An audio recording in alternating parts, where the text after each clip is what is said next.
There's a moment in life, maybe more than one, when you find yourself on the floor staring at the pieces of a life that used to feel whole. Maybe it's a phone call that changes everything, a loss you didn't see coming, or a slow unraveling that leaves you standing in the wreckage of something that once felt safe.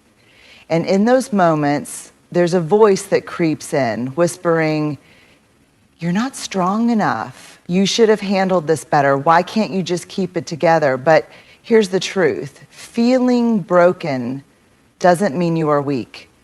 It means you are brave enough to care, to hope, to risk. And when you love, when you try, when you show up for life with your whole heart, you're going to get hurt. The danger isn't in breaking, it's in believing that brokenness is the end of the story. We all carry stories about pain, stories we tell ourselves about why we weren't enough, why things fell apart, why we don't deserve to heal. And those stories, they shape us, but they don't have to define us. Healing begins when we stop running from the discomfort and start facing it. When we sit with the pain instead of numbing it. When we reach for connection instead of isolation. Because if there's one thing I know for sure, it's this: no one heals alone. We are wired for connection, for the kind of love that doesn't flinch when things get hard. The kind of love that says you don't have to be perfect to be worthy. You don't have to be whole to be loved. So when you feel broken, remember this: you are not your worst day. You are not your failures, your losses, or your scars. You are the story you choose to write next. And the most powerful stories, they're the ones where the broken rise. We live in a world that glorifies strength, the kind of strength that looks polished, put together, and unshaken, the kind that never stumbles, never wavers, never shows a crack. We are taught from an early age to hold it together, to push through, to be strong no matter what. But somewhere along the way, we started believing a dangerous lie that strength means never breaking. Here's the truth. Brokenness is not weakness. In fact, the very fact that you feel broken is proof that you have lived, that you have loved, that you have risked your heart and cared about something deeply. Only people who are invested in life, in relationships, in dreams, in hope, only those people can feel broken when things fall apart. The ones who never take a chance, who never let their walls down, who never open their hearts, they may never feel this kind of pain, but they also never experience the depth of what it means to truly be alive. Think about a piece of pottery. If it falls and shatters, does it lose its value? Does it suddenly become useless? No. In fact, in some cultures, broken pottery is repaired with gold, creating something even more beautiful than before. The cracks don't make it worthless. They tell a story of resilience, of history, of survival. The same is true for us. The moments that break us do not define us as weak. They define us as human.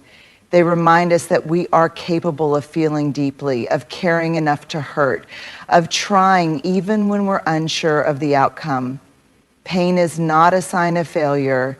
It's a sign that you are engaged in this messy, beautiful, complicated thing called life. And if you've been broken, if you've felt that gut-wrenching ache of loss, disappointment, or betrayal, know this: your pain does not diminish your worth. It does not erase your strength. It does not make you any less valuable, any less deserving of love, any less capable of rising again. Real strength isn't about never falling apart. It's about what happens after you do. It's about choosing to get up, to heal, to keep moving forward, even when everything in you wants to give up.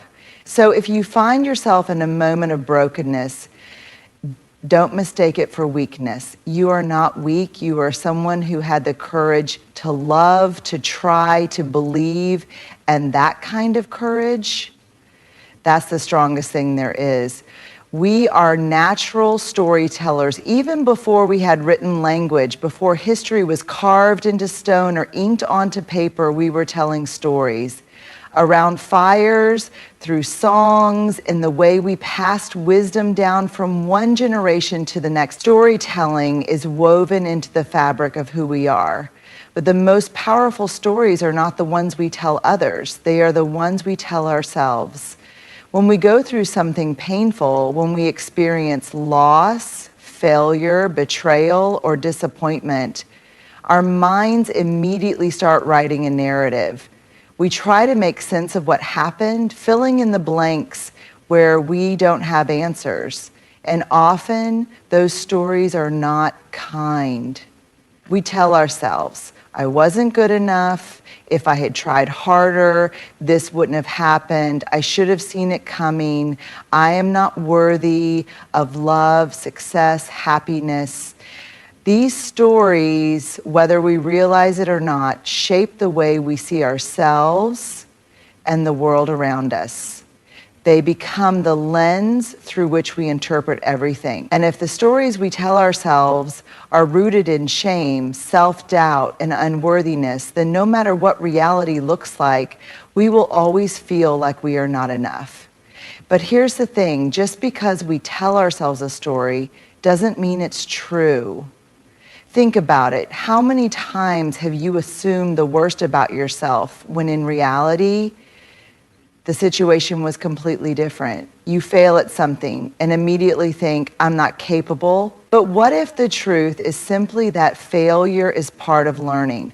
A relationship ends and you tell yourself, I wasn't lovable enough. But what if the truth is that it had nothing to do with your worth?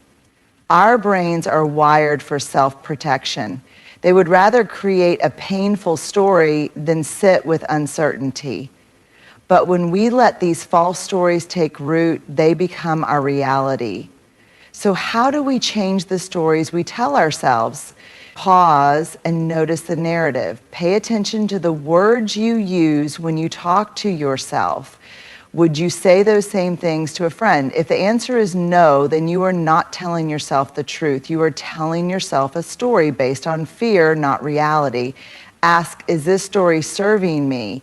If the narrative you are holding onto is making you feel small, unworthy, or ashamed, then it is not serving you, it is control. Rewrite the story with self-compassion. Instead of, I failed, so I must be a failure, try, I failed, so I am learning. Instead of, I am broken and unlovable, try, I have been hurt, but I am still worthy of love. The stories we tell ourselves have the power to either keep us stuck or set us free. And the most important thing to remember is this: you are the author. You can choose to keep repeating the same painful narrative, or you can decide to rewrite it. You can choose to see your brokenness as the end of the story, or you can choose to see it as the beginning of something new.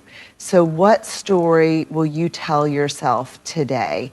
Courage is a word we often associate with battlefields, heroism, and grand acts of bravery. But true courage, the kind that shapes us, changes us, and heals us, is rarely loud or dramatic. It is quiet. It is unseen. It happens in the moments when no one is watching, when you are alone with your pain, when the darkness feels endless, and yet you choose to keep going. There is a certain kind of darkness that life brings, the kind that doesn't just dim the lights, but makes it impossible to see even a few steps ahead. Maybe it comes with grief, the loss of someone you love so deeply that their absence feels like an open wound. Maybe it rises with heartbreak, a betrayal that shakes your sense of trust and leaves you questioning everything. Maybe it's a failure, a moment when the thing you dreamed of slips through your fingers and you are left standing in the ruins of what could have been. When that darkness comes, it is easy to believe that courage is about finding the way out as quickly as possible. We want to fix it, escape it, move past it. We want the pain to be over. But real courage is not about running from the darkness. It is about learning to sit with it, The bravest thing you can do is stay. It takes extraordinary courage to sit with pain, to let yourself feel the weight of disappointment, sadness, or fear without numbing it or turning away. We live in a world that tells us to distract ourselves, to stay busy, to bottle it up and move on. But the hardest and most necessary thing we can do is to allow ourselves to feel. Pain is uncomfortable, it is raw, but it is also a teacher. When we refuse to acknowledge it, we rob ourselves of the lessons it carries. We miss the opportunity to grow, to understand ourselves more deeply, to find meaning even in the brokenness. So if you find yourself in the dark, know this: courage is not the absence of fear. It is feeling the fear and staying anyway. It is waking up and facing another day when everything inside you wants to hide. It is choosing to believe in hope, even when you can't see it yet. You are stronger than you think when we are in pain. Our minds play tricks on us. They tell us that we are too weak, too broken, too exhausted to keep going. But if you take a moment to look back at your own life, you will see something remarkable. You have survived 100% of your worst days. You have been here before. Maybe not in this exact situation, maybe not with these exact wounds, but you have faced darkness and you have found a way through it. And if you have done it before, you can do it again. Strength is not about never falling. It is about getting back up over and over again. Light exists even when you can't see it. One of the hardest things about being in the dark is that it tricks us into believing that the light is gone forever. It makes us feel isolated, disconnected, as if we are the only ones struggling. But the truth is, light exists even when we cannot see it. Healing is happening even when we do not feel it. Think about a seed planted deep in the earth. It is buried, unseen, covered in darkness, and yet in that darkness, something powerful is happening. It is growing, the roots are forming, the transformation is beginning. And one day that seed will break through the surface, reaching for the light. You are that seed. This season of darkness is not your ending, it is your becoming. The courage to ask for help, one of the bravest things you can do when you are struggling is to reach out. We often believe that we have to be strong on our own, that asking for help is a sign of weakness. But the truth is, we are not meant to do life alone. We are wired for connection, for community. Courage is picking up the phone and telling a friend, I'm not okay. Courage is letting someone in when everything inside you wants to shut down. Courage is allowing yourself to be held, supported, and reminded that you are not alone. Because you are not alone. Keep going. If you are in the dark right now, if you are in the kind of pain that feels endless, let me remind you, this is not where your story ends. One day you will look back and see that this moment, this season of struggle was not breaking you, it was shaping you. It was teaching you strength, resilience, compassion. It was preparing you for something you cannot yet see. So keep going. Even if today all you can do is breathe, that is enough. Even if all you can do is put one foot in front of the other, that is enough. You are already braver than you realize, and you are going to make it through. There is a battle that takes place within all of us, a battle between shame and worthiness. And often, without even realizing it, we let shame win. Shame is one of the most powerful and destructive emotions we can experience. It doesn't just tell us that we made a mistake. It tells us that we are a mistake. It doesn't just whisper that we failed, it insists that we are a failure. Shame is the voice in our heads that convinces us we are unworthy, unlovable, and undeserving of connection. And the worst part, shame thrives in silence. It grows in the darkness, in the places where we are too afraid to speak our truth, too scared to let people see our struggles. We think if they knew the real me, they would leave. If they saw my failures, my flaws, my scars, they would never love me. So we hide, we put on masks, we build walls, and we pretend we have it all together.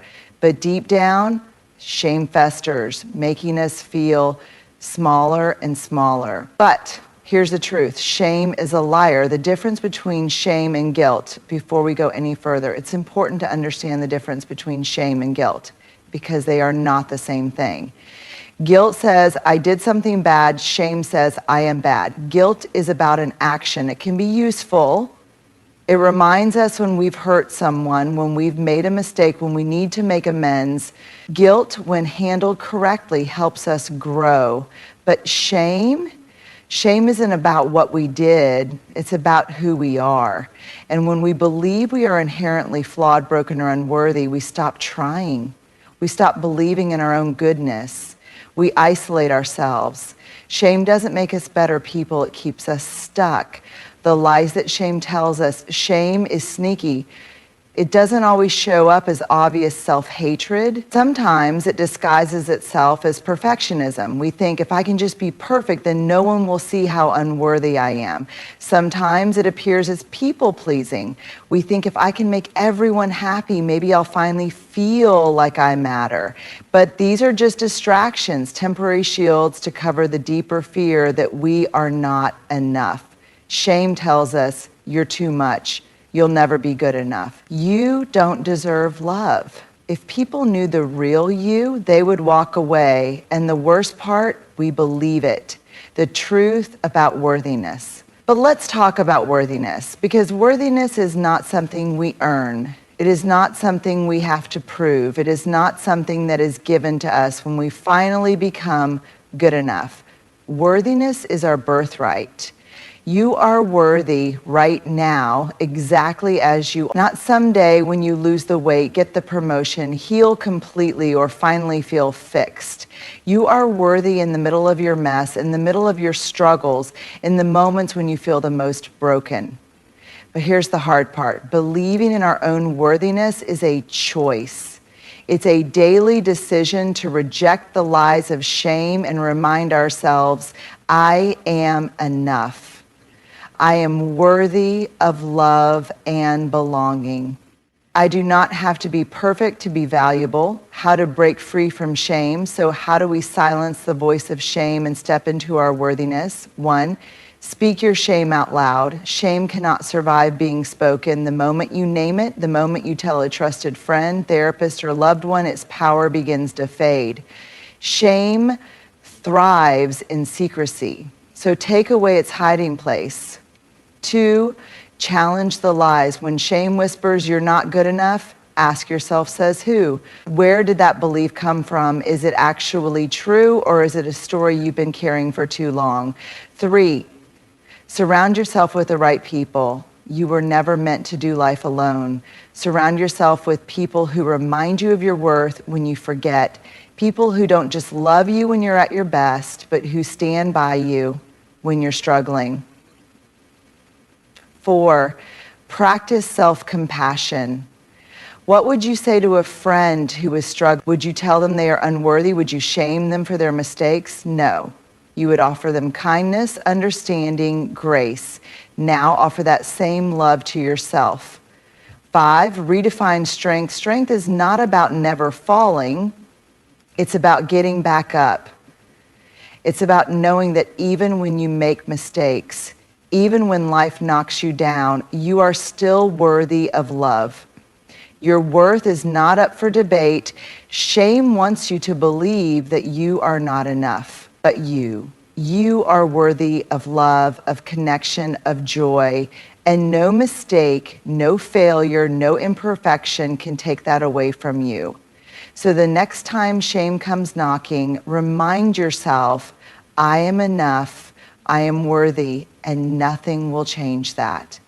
We live in a world that often glorifies independence. We are told to be strong on our own, to solve our own problems, to carry our burdens silently.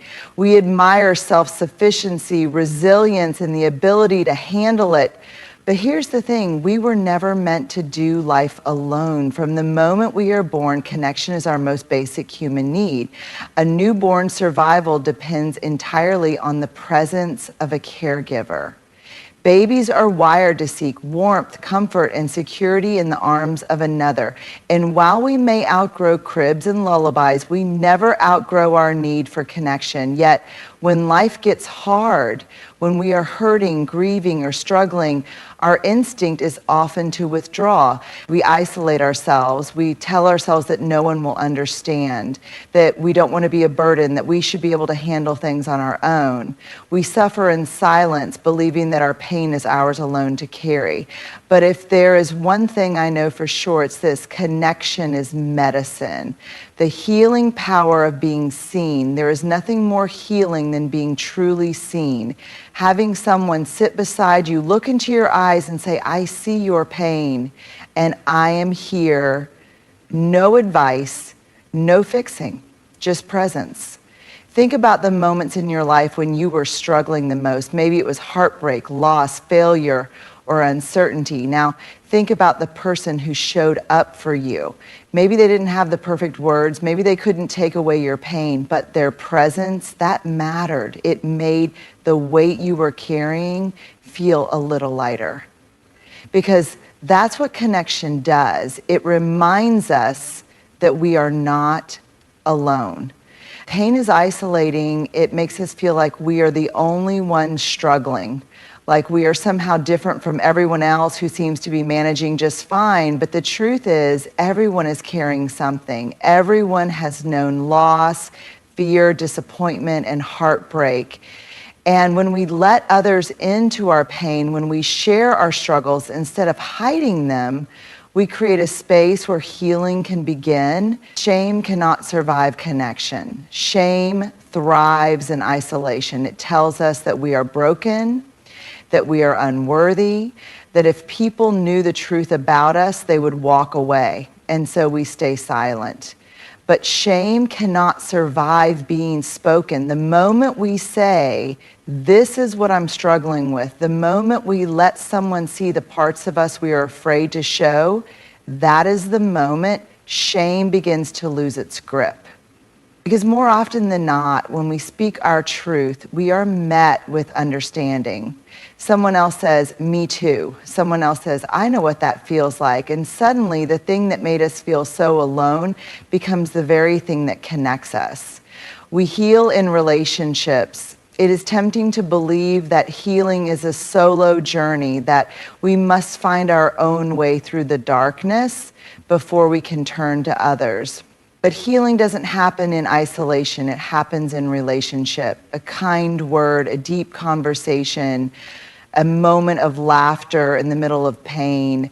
These are not small things. They are medicine. They are reminders that even in the hardest moments, we are still connected, still worthy of love, still part of something bigger than ourselves.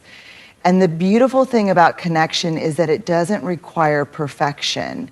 You don't have to have all the answers, and neither do the people around you. You don't need someone to fix your pain. You just need someone to sit in it with you. Let people in. So if you are struggling right now, if you are carrying something heavy, let someone in. It doesn't have to be everyone. It doesn't have to be a dramatic confession. Just one person, a friend, a family member, a therapist, someone you trust. Reach out, even if it feels uncomfortable. Let yourself be seen. And if you are in a place where you are doing okay, be that person for someone else. Pay attention to the people around you. Ask the deeper questions. Be the safe space where someone can exhale and say, I'm not okay. Because at the end of the day, we all just want to know that we are not alone. And when we find that connection, when we allow ourselves to be seen, to be loved, to be held in our most vulnerable moments, that is where healing begins. At some point, we all experience a fall, a failure, a heartbreak, a betrayal, a moment where everything we thought we could count on crumbles beneath us. Maybe it's a relationship that ends, a dream that doesn't come true, a mistake that costs us dearly, or a loss so deep it changes the shape of who we are. The fall is painful, it's disorienting. And when we are lying there broken and unsure of how to get back up, it is easy to believe that we will never recover, that we will never be the same. But here's what I want you to know. Rising after a fall is not about going back to who you were before. It's about becoming someone new. Rising strong is about resilience. It's about standing back up, not because it's easy, but because there is still more life for you to live. It's about choosing to believe that even in your hardest moments, you are still worthy of love, joy, and purpose. And most of all, it's about understanding that strength is not found in avoiding the fall. It is found in learning how to rise. The fall, the reckoning, and the rising. Rising strong is not a single moment, it's a process, a journey that unfolds in 3 stages. One, the fall, when everything comes crashing down. The fall is the moment of impact, the breakup, the job loss, the failure, the diagnosis, the grief. It's the moment when life hits us so hard that we don't know how to move forward. It's raw, painful, and often leaves us questioning everything. When we fall, our first instinct is often to numb the pain. We distract ourselves, push our feelings down, pretend we're fine. But avoiding pain doesn't make it disappear, it just buries it deeper. Real strength begins when we stop running from our pain and turn to face it. 2, the reckoning, owning our story. This is the messy middle. It's the part where we sit with our pain, where we acknowledge what has happened instead of denying it. It's the part where we ask ourselves the hard questions. What am I feeling? What story am I telling myself about this? What is this teaching me about myself, about life, about what I value? The stories we tell ourselves about our failures and pain matter. If we believe I failed, so I must not be good enough, we stay stuck. If we believe I lost something, so I must not be worthy of love, we shrink. But when we take the time to examine our pain, to challenge the story shame tells us, we begin to rewrite the narrative. Instead of I am broken, we start to believe I am growing. Instead of I am weak, we recognize I am learning to rise. This part is uncomfortable. It requires vulnerability, self-awareness, and courage, but without it, we stay trapped in our pain. We cannot heal what we refuse to face. 3, the rising, becoming stronger than before. This is where transformation happens, not because we pretend the pain never existed, but because we let it shape us in powerful ways. Rising strong does not mean going back to who you were before the fall. It means emerging wiser, braver, and more compassionate. It means carrying your scars not as evidence of your weakness, but as proof of your survival. It means standing up even when your legs are shaking. What rising strong looks like in real life.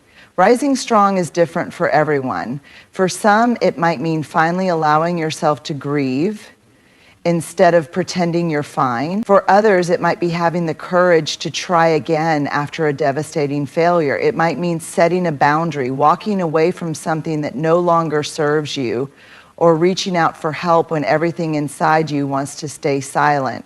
But no matter what it looks like, rising strong always requires these 3 things. 1, self-compassion. You cannot shame yourself into healing. Be kind to yourself as you rise. Speak to yourself the way you would speak to someone you love. 2, connection healing happens in relationships. Let people in. Surround yourself with those who remind you of your strength when you forget. 3, courage rising is not about never falling again. It is about knowing that even if you do, you have the strength to get back up. You are made to rise. If you are in the middle of the fall right now, if you are still lying there wondering if you will ever be okay again, let me remind you, this is not where your story ends. You are stronger than you know, you are braver than you feel, and one day you will look back at this moment not as the one that broke you, but as the one that built you. So take a deep breath, gather your strength, and rise. Life will break us open. That is inevitable. We will fall, we will fail, we will experience loss, and we will carry scars from the moments that tested us. But what defines us is not the fall itself, it is the choice to rise. We have explored what it means to feel broken, to wrestle with shame, to challenge the stories we tell ourselves, and to find courage in our darkest moments. We have seen that connection is not just a comfort, it is the medicine that heals us. And we have learned that worthiness is not something we earn, it is something we claim. Rising strong is not about pretending we were never knocked down. It is about standing up with our scars, our lessons, and our resilience, knowing that we are not defined by what happened to us, but by how we rise from it. So to anyone who feels lost in their pain, to anyone who wonders if they will ever feel whole again, to anyone who is struggling to believe in their own strength, let me remind you, you are not alone. You are not broken beyond repair. You are still worthy. And most of all, you were made to rise. So when the world knocks you down, when life shakes you to your core, take a deep breath. Feel your feet on the ground, and then with all the strength you have left, stand back up, because your story isn't over yet.